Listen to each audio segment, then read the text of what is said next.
Hey everyone, welcome back to Plainclothes Faith. I'm Nick, and I'm really glad you're here.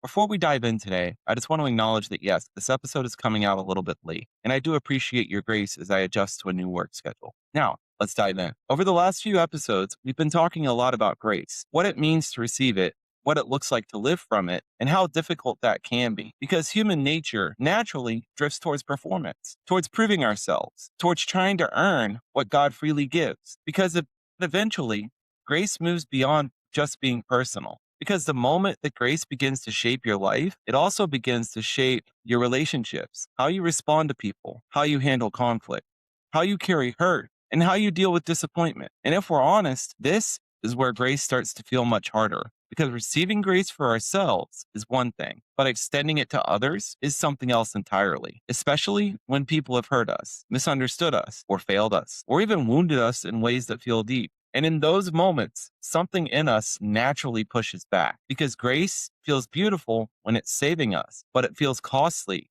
when we're asked to give it away. And that tension between receiving grace and extending grace is something that scripture speaks directly into. And it doesn't speak into it in an abstract way, but in deeply human situations filled with conflict, betrayal, failure, and forgiveness. Because grace does not become real only when it comforts us. It becomes real when it begins to change how we treat other people. One of the clearest places that Jesus speaks into this tension is in Matthew 18, when Peter comes to Jesus with a question about forgiveness. And honestly, it's a very human question. In Matthew 8:21, Peter says, Lord, how often will my brother sin against me and I forgive him? As many as 7 times? And you can hear the tension in that question because Peter is trying to find the limit, trying to figure out when grace runs out, when enough is enough. And Jesus responds with something totally unexpected in Matthew or chapter 18, verse 22. I do not say to you 7 times, but 77 times. In other words, far more than you want to, far more than feels reasonable.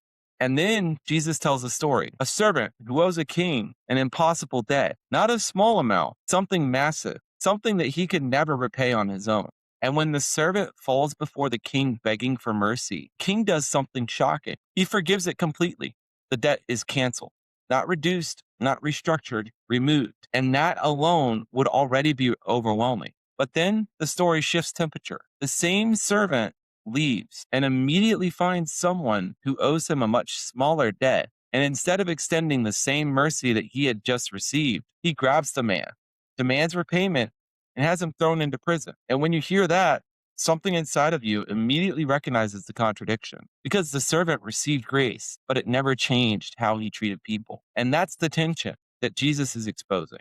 Not just forgiveness, but what happens when grace reaches us deeply. Because grace was never meant to stop with us. It was meant to move through us. And that sounds beautiful in theory until someone actually hurts you, disappoints you, or betrays your trust, wounds you deeply. And suddenly, extending grace doesn't feel inspiring anymore. It feels costly, unfair, maybe even impossible. Because when pain is personal, human nature naturally moves towards protection, towards self-defense, towards holding on to the hurt. And if we're honest, sometimes we hold on to hurt because it feels safer than releasing it, safer than vulnerability, safer than forgiveness. And that's what makes this conversation so difficult because extending grace does not happen naturally, especially when wounds are real. And this is where we need to slow down a little because extending grace does not mean pretending that pain isn't real. It doesn't mean calling harmful things good. And it doesn't mean removing wisdom or boundaries or accountability. And that distinction matters because sometimes when people hear words like forgiveness or grace, they immediately assume it means ignoring what happened, acting like it didn't hurt, acting like trust should instantly return. But that's not what grace is. Grace is not denial, and it's not enabling. In fact, Jesus himself extended grace constantly while still speaking truth clearly, still confronting hypocrisy, still walking away from unhealthy situations, which means that grace and wisdom are not opposites. They work together. And honestly, that's important because some wounds are deep. Some betrayals change things. Some relationships become unhealthy. And extending grace does not always mean immediate reconciliation. Sometimes it means releasing bitterness without removing the boundaries, choosing not to live from resentment, even while healing is still happening. And that's difficult Because human nature wants resolution quickly. We want clean endings, clear restoration, but real relationships are often more complicated, which is why extending grace is rarely a one time decision. It's usually a process, a continual choice not to let hurt harden into bitterness. And if we're honest, this is where the real struggle is because bitterness can start to feel protective. Like if we stay angry, if we hold on to the offense, then maybe we won't get hurt again. Maybe we'll stay grounded. Maybe we'll stay safe. But over time, bitterness rarely protects us. It usually imprisons us. And history gives us real examples of this. People who experience deep suffering, real injustice, and yet chose to not let bitterness become the final word. One of the most powerful examples of this is Corrie ten Boom. Corrie was a Dutch Christian whose family helped to hide Jewish people during World War II. Eventually, her family was arrested by the Nazis. She and her sister Betsy were sent to Ravensbrück concentration camp, a place marked by brutality, starvation, humiliation, and death. Her sister Betsy did not survive the camp. Corey watched suffering up close, not from a distance, but personally. And after the war, Corey began speaking publicly about forgiveness and the grace of God. And one day, after one of those talks, a man approaches her, and she immediately recognized him. He had been one of the guards at Ravensbrück, one of the men connected to the suffering she and her sister had endured. And standing there, face to face with him, Corey later admitted that forgiveness did not feel natural. It did not feel easy. She said everything inside of her resisted it. But in that moment, she made a choice, not because the pain suddenly disappeared, not because the past no longer mattered, but because she refused to let hatred have the final word over her life. And you see something similar in the life of Nelson Mandela. Mandela spent 27 years in prison under the apartheid in South Africa.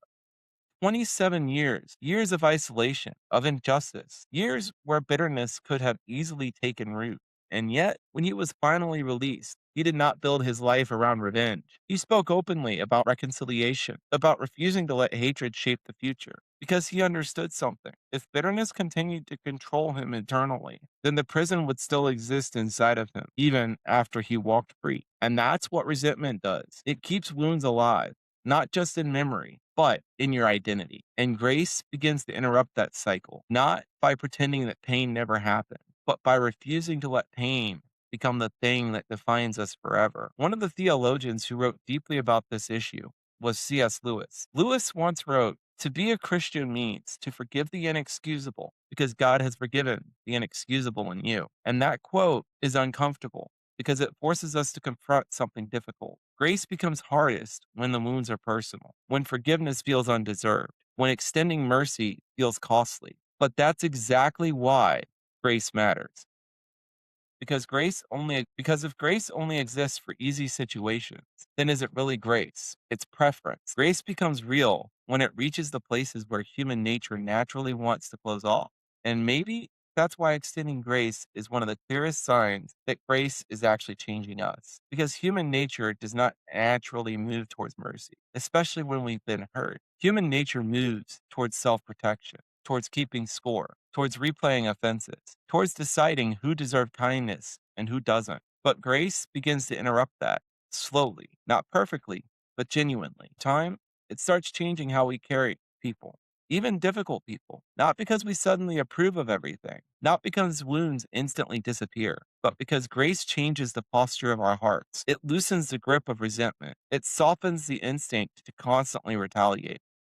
It creates it creates space for compassion where bitterness used to grow. And that doesn't happen all at once. Sometimes extending grace looks very small, very quiet. It looks like choosing not to rehearse the offense again, choosing not to let anger become your identity, choosing not to build your entire emotional world around what someone did to you. And in some situations, grace may even look like distance, healthy boundaries, wisdom, not because forgiveness failed, but because wisdom matters too. And that's important to say because extending grace does not mean becoming unsafe. It means refusing to let hatred, resentment, or bitterness becomes this thing that shapes your heart. And honestly, that's a lifelong process. There are wounds that take time, conversations that remain unresolved, relationships that never fully become what we hoped they would be. And grace doesn't erase the complexity of that, but it does keep us from becoming hardened by it. And over time, that matters more than we often realize because bitterness changes people. It narrows them,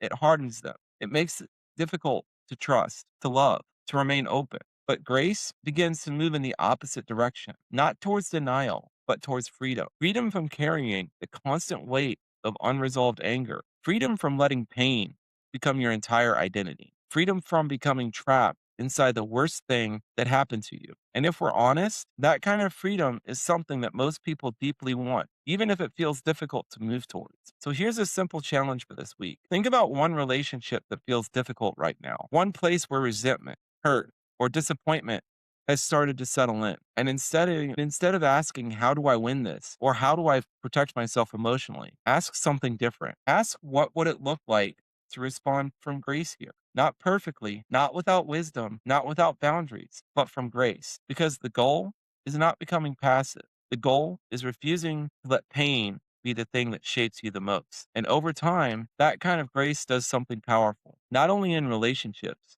but inside of you. Next episode, we're going to continue moving outward because grace doesn't only shape how we treat people individually, it also changes how we see community, belonging, and the kind of people we become together. So next week, we'll talk about what it looks like to build relationships shaped by grace instead of performance. Thanks for walking with me on Plainclothes Faith. No hype, no shortcuts, just faithful steps, one day at a time.